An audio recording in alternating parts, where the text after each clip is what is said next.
Line দেখাবে, লাল লাল blood লাইনগুলো দেখাবে। যদি ব্লাড লাইন দেখা যায় তাহলে জানবেন আপনার ডিমটা থেকে বাচ্চা ফুটবে। কিন্তু ওই ডিম থেকে বাচ্চা কোনোভাবেই সম্ভব হয় না, ডিম ফুটবে না। তো ওই ডিমটা আপনাদেরকে ফেলে দিতে হবে। হাই ফ্রেন্ডস, কেমন আছেন সবাই? আশা করি সকলেই ভালো আছে। তো নতুন দিনে নতুন একটি ভিডিওতে আপনাদের সকলকে স্বাগত জানাই। তো গাইস, চলে এলাম আবার আমি পায়রার লকটে। তো দেখতে পাচ্ছেন আমি পায়রার লকটে চলে এসেছি। তো আমার ভিডিওতে এক ভাই কমেন্ট করেছিল যে তার পায়রা ডিম পাড়ে কিন্তু ডিম থেকে বাচ্চা ফোটে না। তো আজকে আমি আপনাদেরকে এর কারণ এবং সমাধান দুটোই বলবো। তো ভিডিওটা প্রথম থেকে শেষ অবধি দেখবেন এবং ভিডিও ভালো লাগলে ভিডিওতে লাইক এবং চ্যানেলে নতুন হলে চ্যানেলটিকে অবশ্যই সাবস্ক্রাইব করবেন। তো চলুন গাইস, আজকের ভিডিওর যে টপিক সেই টপিকটা আমি বলবো যে পায়রার ডিম থেকে বাচ্চা কেন ফোটে না, এর কারণ এবং সমাধান দুটোই বলবো আজকের ভিডিওতে। তো চলুন গাইস, শুরু করা যাক। তো ফ্রেন্ডস, চলে এলাম আমি পায়রার লফটে। দেখেন এই যে আমাদের সিরাজি, আর এই যে ডিমে বসে আছে, দেখতে পাচ্ছেন ছোট ছোট বাচ্চা দুটো অনেক বড় হয়ে আছে। আর এখানেও দুটো বাচ্চা আছে, আপনাদেরকে দেখিয়েছি আগের ভিডিওতে।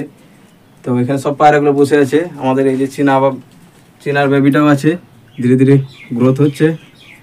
তো আর ফাইনালি গাইস, এই যে আমাদের এখানে একটা ডিম আছে। তো এই ডিমটা দিয়ে আপনাদেরকে আমি বলি যে পায়রা ডিম পাড়ে কিন্তু ডিম থেকে বাচ্চা ফোটে না কেন, এর কারণ এবং সমাধান দুটোই বলবো আজকের ভিডিওতে। তো চলুন আপনাদেরকে ফার্স্টে বোঝাই যে ডিম। তো ফ্রেন্ডস, আগে আমাদেরকে জানতে হবে যে পায়রা ডিম পাড়ার পর যে ডিমটা ঠিক আছে কি না, ডিম থেকে বাচ্চা ফুটবে কি না, আগে এটা আমাদেরকে জেনে নিতে হবে। পায়রা ডিম পাড়ার পর ঠিক 3 থেকে 4 দিন পর আমাদেরকে কিন্তু জেনে নিতে হবে, দেখে নিতে হবে। কীভাবে দেখবো সেটা আমি দেখাচ্ছি। দেখো ওই সামনে আর একটু দূরে। তো ফ্রেন্ডস, ডিম যখন পাড়ার পর 3 থেকে 4 দিন পর ঠিক এইভাবে একটা টর্চকে লাইটকে নিয়ে আপনারা লাগাবেন। তো এইখানে দেখেন, মোবাইলে হয়তো ক্যামেরার মধ্যে ঠিকঠাক বোঝা যাচ্ছে না, কিন্তু আপনি পার্সোনালি দেখলে পরে কিন্তু ঠিক বুঝতে পারবেন। এখানে কিন্তু ব্লাড লাইন দেখাবে, লাল লাল ব্লাড লাইনগুলো দেখাবে। যদি ব্লাড লাইন দেখা যায় তাহলে জানবেন আপনার ডিমটা থেকে বাচ্চা ফুটবে। 3 থেকে 4 দিন পর, কিন্তু 4 দিন পরই দেখবেন, এটা বেস্ট হবে। তো 4 দিন পর এইভাবে টর্চ লাগিয়ে আপনি দেখে নেবেন। তো এইভাবে দেখলে যদি ব্লাড লাইন হয়ে থাকে, জানি না ক্যামেরার মধ্যে বোঝা যাচ্ছে কি না ঠিকঠাক, কিন্তু এমনি এমনি বুঝতে পারবেন। তো এভাবে দেখে নেবেন। তো এভাবে যদি দেখার পর আপনার যদি ব্লাড লাইন দেখা যায় তাহলে জানবেন সেই ডিমে কিন্তু বাচ্চা আছে, ডিম থেকে বাচ্চা ফুটবে অবশ্যই। তো ফ্রেন্ডস, ওইভাবে আপনি ডিমটাকে ভালোভাবে 4 দিন পর দেখে নেবেন। যদি ব্লাড লাইন থাকে তো অবশ্যই ডিম থেকে বাচ্চা ফুটবে। আর যদি ব্লাড লাইন না থাকে 4 দিন 5 দিন পরও ওইভাবে টেস্ট করবেন। যদিও না থাকে 4 দিন 5 দিন দেখার পর, তো তাহলে আপনি সে বুঝবেন নিশ্চিত আপনার ওই ডিম থেকে বাচ্চা কোনোভাবেই সম্ভব হয় না, ডিম ফুটবে না। তো ওই ডিমটা আপনাদেরকে ফেলে দিতে হবে। বেকার সে পায়রাগুলোকে 18 দিন বসিয়ে থেকে কোনো লাভ নেই, তাদেরকে কিন্তু সরিয়ে দিতে হবে ডিমগুলোকে। এবার আপনাদের প্রশ্ন, যদি এরকম ব্লাড লাইন হয়ে থাকে তারপরে কি করব, তো সেটাও বলবো, ভিডিও দেখতে থাকুন। তার আগে বলে দিই, যদি আপনাদের এই যে ডিম থেকে ব্লাড লাইন আসছে না, 4 দিন পর আপনি দেখলেন হয়তো ব্লাড লাইন আসছে না, তাহলে এটা কি করবে, এটা সমাধান কি? তো গাইস দেখেন, একবার যদি হয়ে থাকে তো এটা সাময়িক ক্যালসিয়াম ভিটামিনের কমই থাকে।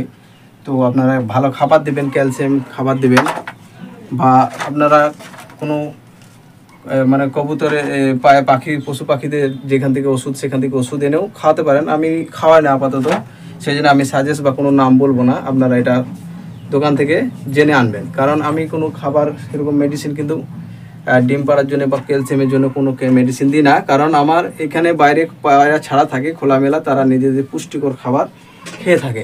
তাছাড়া আপনারা গ্রিট দিতে পারেন, গ্রিট বানিয়ে খাওয়াতে পারেন কবুতরকে। যদি এরকম সমস্যা হয়, যদি ডিম থেকে ডিমের বাচ্চা আসছে না, তাহলে ক্যালসিয়ামের কমি থাকলে আপনারা গ্রিট খাওয়াতে পারেন। এবার তারপরেও যদি হয়ে থাকে, বারবার যদি হয়ে থাকে, আপনি পুষ্টিকর খাবার দিচ্ছেন, গ্রিট দিচ্ছেন, সব কিছু দিচ্ছেন, তো তারপরেও যদি হয়ে থাকে, তো অবশ্যই আপনাদেরকে যে ফিমেলটা আছে সেই ফিমেলটাকে চেঞ্জ করতে হবে, চেঞ্জ করে দেখতে হবে।